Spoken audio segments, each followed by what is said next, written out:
দুর্গাপূজা আসার আগেই লক্ষ্মীর ভাণ্ডার নিয়ে বড় ঘোষণা মুখ্যমন্ত্রী মমতার। আজই কিন্তু এই আপডেটটা দিয়েছে মুখ্যমন্ত্রী মমতা সরাসরি। বিষয়টা আপনাদেরকে জানানোর জন্যই আজকের এই ভিডিও। পুজো আসার আগেই লক্ষ্মীর ভাণ্ডার নিয়ে বড়সড় ঘোষণা করে দিলেন মুখ্যমন্ত্রী মমতা। তো চলুন কি জানানো হয়েছে সমস্তটা দেখিয়ে দিচ্ছি। অবশ্যই ভিডিওটিকে শেয়ার করে সবাইকে জানানোর চেষ্টা করবেন। নিয়মিত আপনি টাকা পাচ্ছেন কিনা অবশ্যই জানাতে ভুলবেন না। দেখুন বন্ধুরা, বলা হচ্ছে মমতা অন লক্ষ্মীর ভাণ্ডার। পুজোর পরে লক্ষ্মীর ভাণ্ডার নিয়ে মিলবে আরও বড় সুবিধে, বড় ঘোষণা মুখ্যমন্ত্রী মমতার। লক্ষ্মীর ভাণ্ডার নিয়ে বড় ঘোষণা করলেন মুখ্যমন্ত্রী মমতা বন্দ্যোপাধ্যায়। 21শে জুলাই তৃণমূলের শহীদ দিবসের মঞ্চ থেকে ভাষণ দিতে গিয়ে মুখ্যমন্ত্রী এই ঘোষণা করেন। তিনি জানান, ডিসেম্বর থেকে লক্ষ্মীর ভাণ্ডারের জন্য পরে আবেদন নিয়ে কাজ শুরু করবে সরকার। বিষয়ে কিন্তু মুখ্যমন্ত্রী ঘোষণা করেছে। লক্ষ্মীর ভাণ্ডার নিয়ে বড় ঘোষণা মুখ্যমন্ত্রী মমতা বন্দ্যোপাধ্যায়ের। তিনি বলেন, লক্ষ্মীর ভাণ্ডার, কন্যাশ্রী ও রূপশ্রী প্রকল্পের জন্য আমরা 60,000 কোটি টাকা খরচ করেছে। লক্ষ্মীর ভাণ্ডার, বাংলার বাড়ি, বিধবা ভাতা আরও দেওয়া হবে ডিসেম্বর থেকে।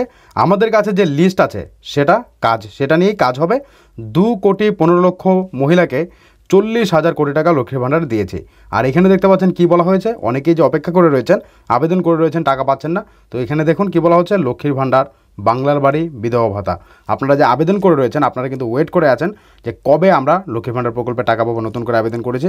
বিধবা ভাতাতে আবেদন করেছেন, আপনারা কবে থেকে টাকা পাবেন তা নিয়ে কিন্তু আপনারা টেনশনে আছেন। এখানে দেখতে পাচ্ছেন আরও দেওয়া হবে ডিসেম্বর থেকে। তো ডিসেম্বর মাস থেকে কিন্তু আপনারা টাকা পাওয়া শুরু করবেন। পুজোর আগেই মুখ্যমন্ত্রী মমতার এই বড়সড় সিদ্ধান্ত।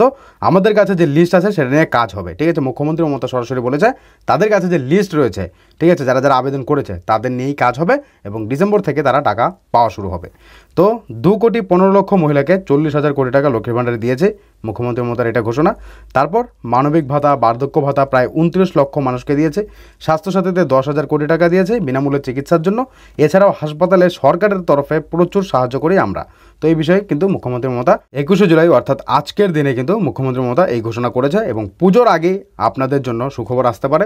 আর ডিসেম্বর থেকে তো প্রত্যেকেই টাকা পেয়ে যাবে। তো এই ছিল একটা গুরুত্বপূর্ণ আপডেট। আজকের জনসভার মঞ্চ থেকে মুখ্যমন্ত্রী মমতা এই ঘোষণা করেছে, যা আপনাদের সঙ্গে শেয়ার করলাম। এখান থেকে আপনার কি মতামত রয়েছে অবশ্যই কমেন্ট বক্সে কমেন্ট করে জানাবেন। কারা কারা ওয়েট করে আছেন অবশ্যই জানাতে ভুলবেন না।